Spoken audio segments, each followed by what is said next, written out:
As bold as lions.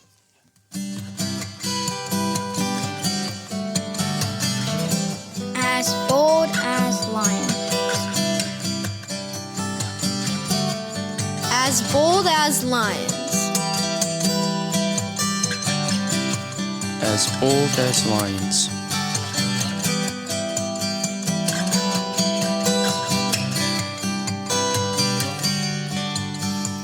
You're listening to the As Bold as Lions podcast.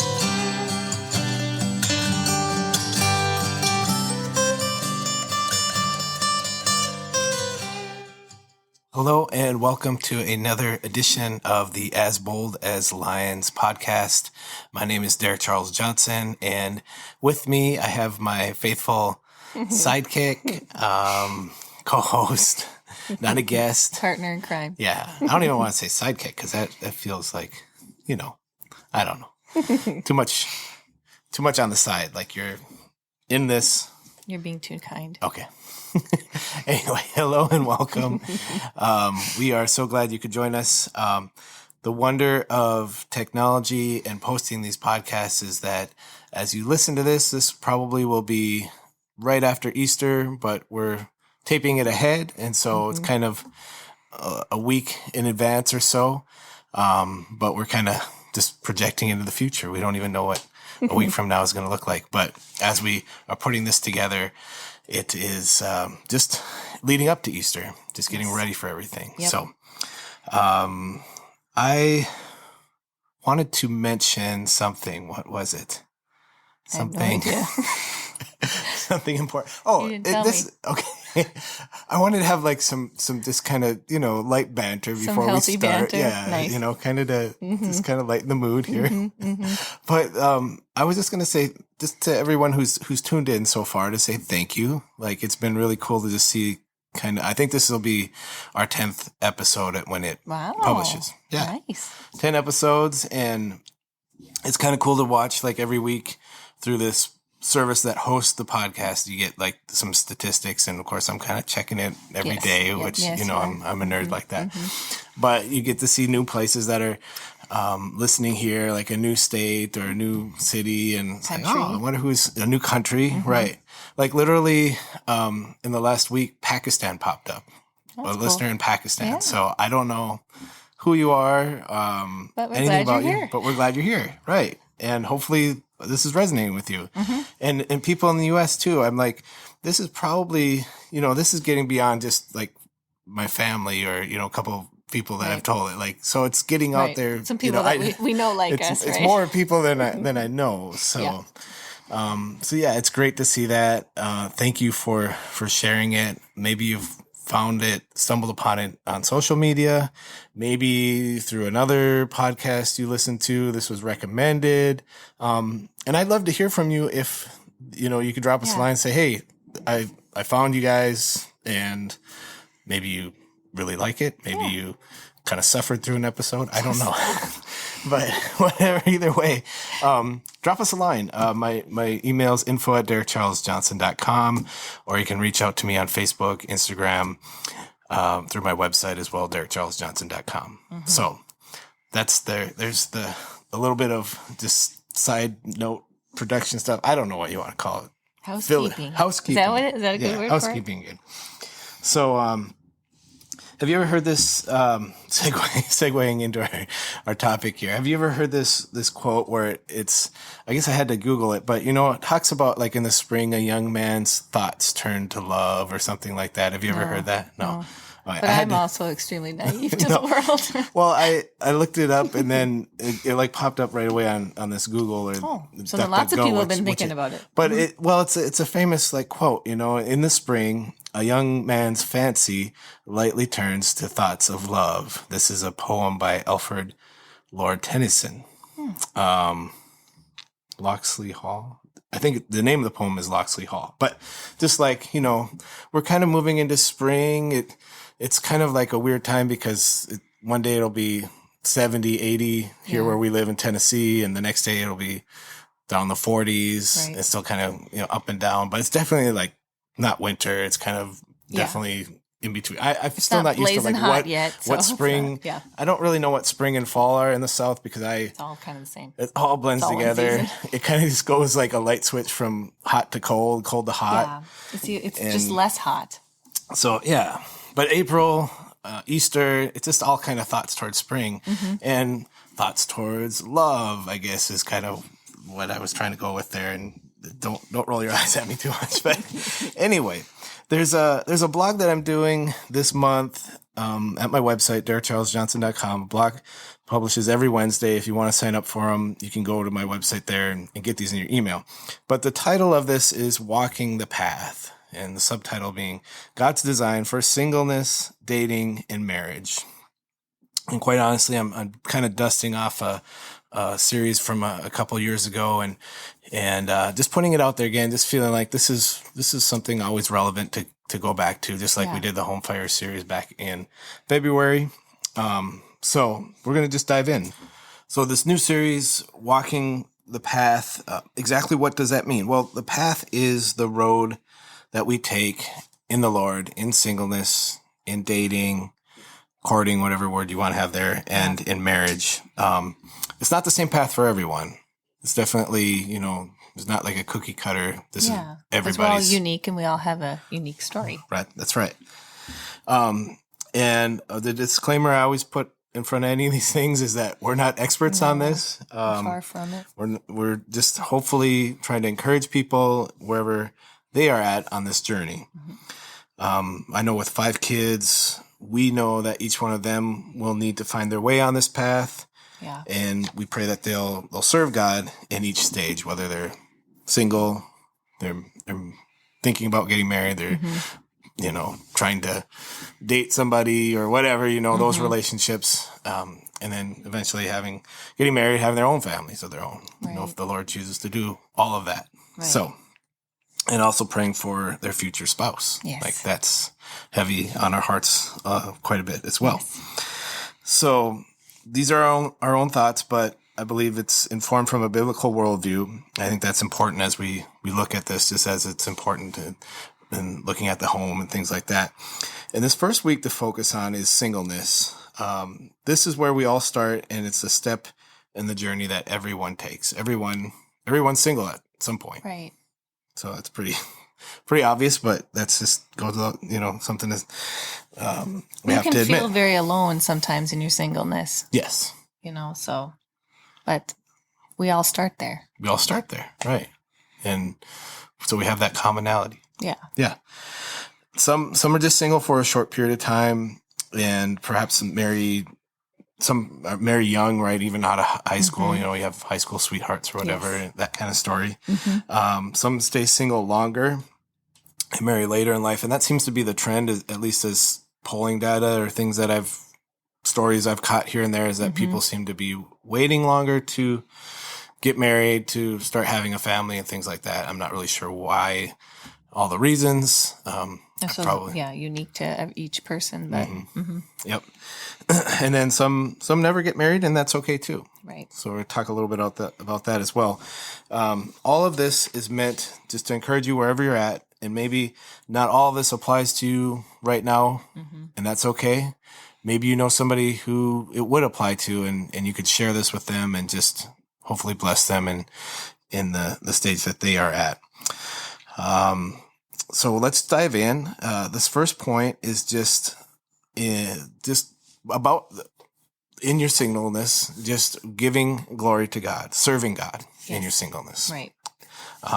Psalm 119, verse 9. Why don't you give us a read on that? How can a young person stay on the path of purity? By living according to your word.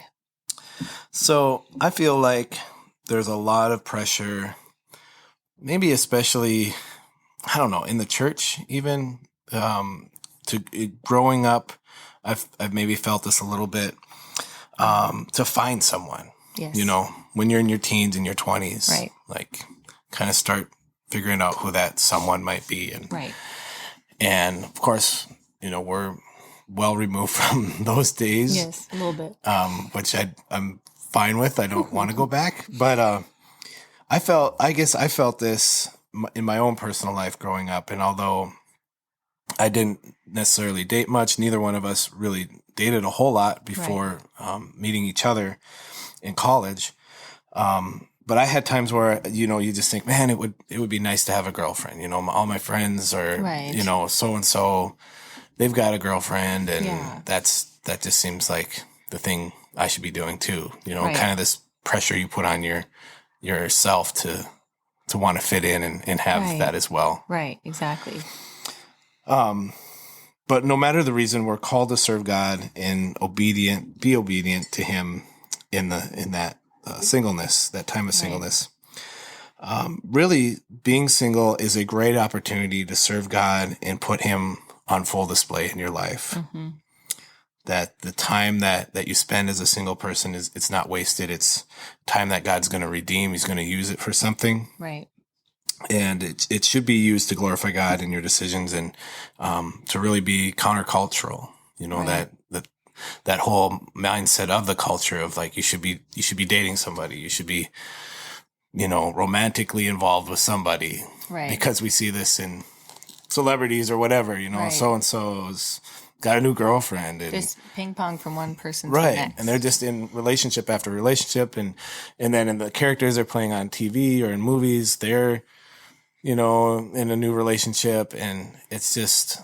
That's the pressure I guess we sometimes feel in this stage of life too. Mm-hmm. Like I'm missing something if I'm not doing that. Right. And I think God wants to remind us that no, this is what I have for you right now, and this is good, Right. I mean, there's lots of blessings that can come from being single. Mm-hmm. I mean, don't take this the wrong way, but yes. I mean, I can fantasize isn't the right word, but yeah.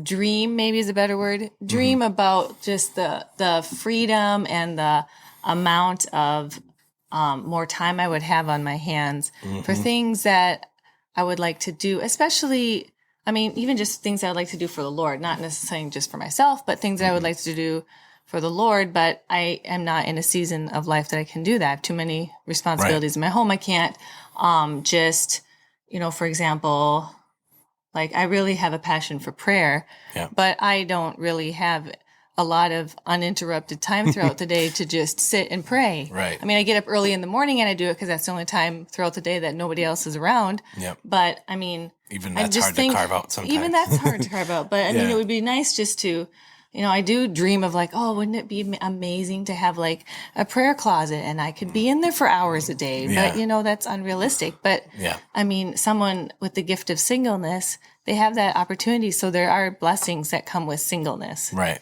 Yeah. I totally agree. Just that relationship that you can have with the Lord, that really close, deep personal relationship is amazing. Yeah. And it's not to say you can't have that, but there's just your differences time isn't always times. your own. Yeah. Your time isn't always your own when you have a big family. Yeah, it's not always going to be this way, but there definitely is a time where you have people dependent on you, 5 kids, a needy husband, Yeah, right, exactly. And it's like there's always somebody vying for your attention. And, but at some, to some degree, you still have to find that time. Right, I'm not saying that I don't give. And you do. Yeah, I'm not saying that, that it's impossible to but spend time with the Lord. Your heart longs for more. Yeah, your heart says, I would like more of this. I wish I could do this more and longer and whatever, It's like Peter going up, with Jesus, who are the disciples with on the transfiguration, but they're just like, let's stay here for a while, like this is good. Let's just kind of camp out here. And it's like, it'd be nice to camp out in the presence of the Lord. Stay more here often. a little bit. Or have more opportunities to do that. Right. So singles, hopefully you have more of that. Like you're getting that opportunity right now, which is a time. Bask in that time. Right. Enjoy that. Use that because it won't always be like that if you get married and you have kids. And, that might be stating the obvious, but it's a good reminder anyway. Yeah. I mentioned in the blog, and I was just going to mention it here, that there's this Tim Tebow example. He got married last year in January of 2020. Must have been before all the pandemic stuff. And so he's off the market. Sorry, ladies. But but he served God as a single person. And I think he was always kind of this highly sought after bachelor. But he wasn't one of these guys that you just saw dating just to date. Like, oh, who's Tim Tebow dating? I don't even remember hearing about anything until he was engaged or whatever. And Yeah.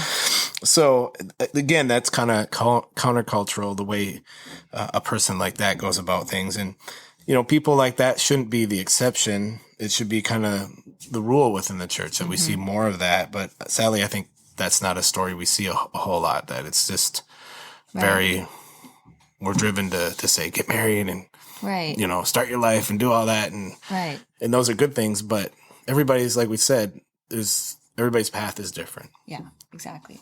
So, second point is just that God cares more about your dreams than you do.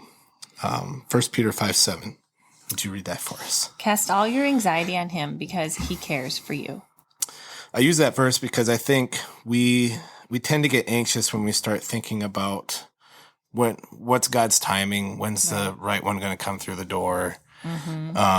We start to kind of wonder and get just really fixated on that if we allow ourselves to. Yeah. And start to worry about it, start to blame God, start to whatever. We have these things called biological clocks. And maybe women struggle with this more than men because there's a window of which if I want to have a family and I want to have kids and there's only so much time. Right. And so it means I got to be married by a certain age. I got to have kids by a certain age. I have to have life all neatly planned out and kind of know what the next 20 to 30 years of my life is going to look like. Well, it's real popular, isn't it? Like having like life coaches and life plans, and it's just very popular within the culture. Right. Yep. And not saying that's a bad thing. No, it's not bad to plan. But you can't, there's a lot of unexpected things that life throws at us. Right. And things that we still have to deal with as they come. And right.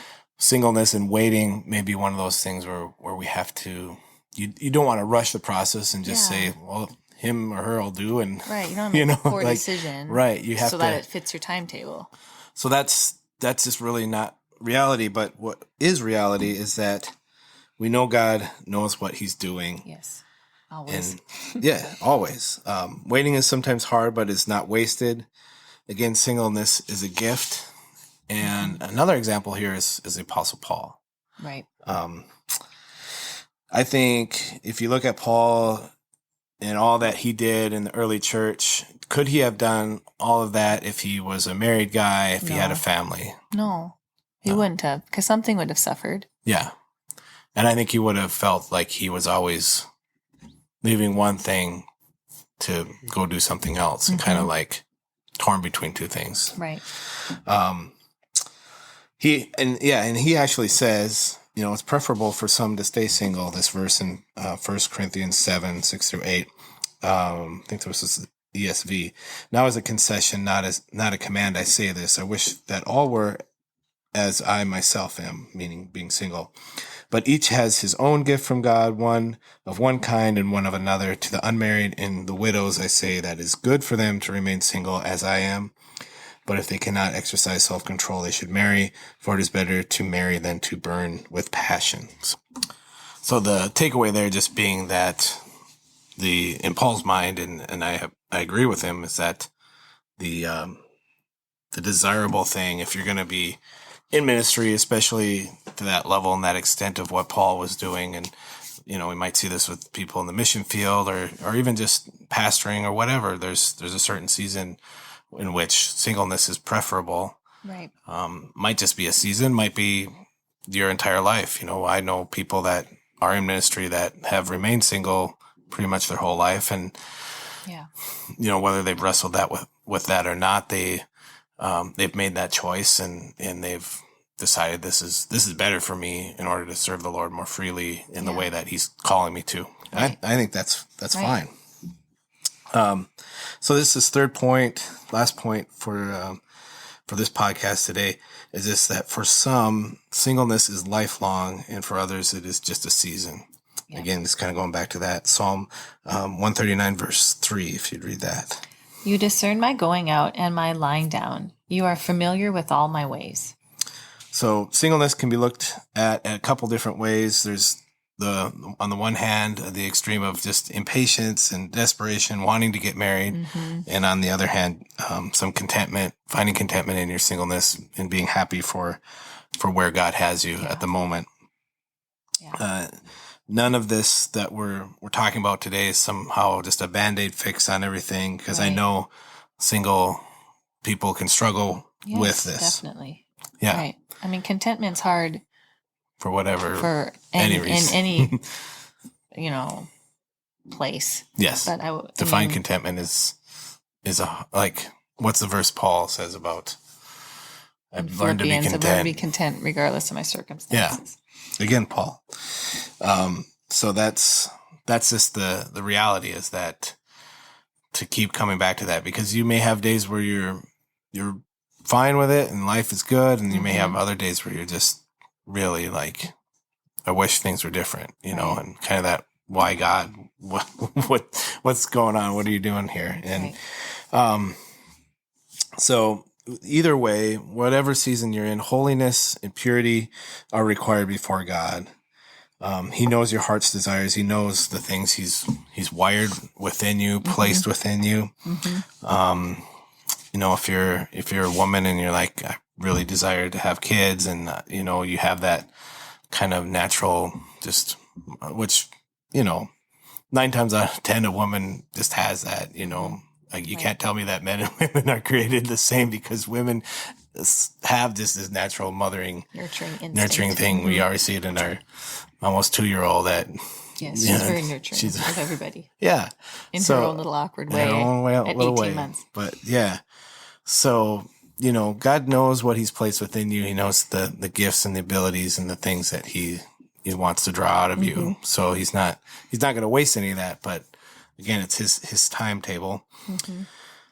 And for others, like we said, that desire to marry is never really strong, and it's okay. Right. Still required to stay pure in that. If it's kind of a life of celibacy type of thing, then you're called to remain pure. It's like Paul kind of said, if that whole lustful thing is overwhelming, then get married, but if not, stay single. Right.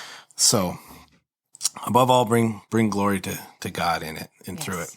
So we just hope that this encourages you guys somehow, for whoever's out there listening, whoever comes across this, that it's an encouragement, and it's something that just gives you something to kind of grab a hold of, especially in those days where maybe you're really wrestling with the idea. It's okay to wrestle too. Yeah. It's okay to just be honest with your feelings with God. He wants that. He wants that close relationship with us, the good, the bad, and the ugly. It's like you're with a friend, with a close friend, you're not always just going to say everything's great and I'm always okay. Like with God, if we have this close relationship with him, we're going to share with him our hearts, our fears, our doubts, everything. The times when we're just frustrated, and he wants us, I think, to bring that all to him, surrender it to him, but be open and honest about it. Right. He knows it anyway. Right. Let him carry the burden. Yeah. So I think this has been hopefully just a good discussion on this topic of singleness. And next time we're going to do part 1 of a 2-part. The next 2 weeks are going to be on dating. So next week will be part 1 of dating, called intentional dating. So being very, what's the word I'm looking for?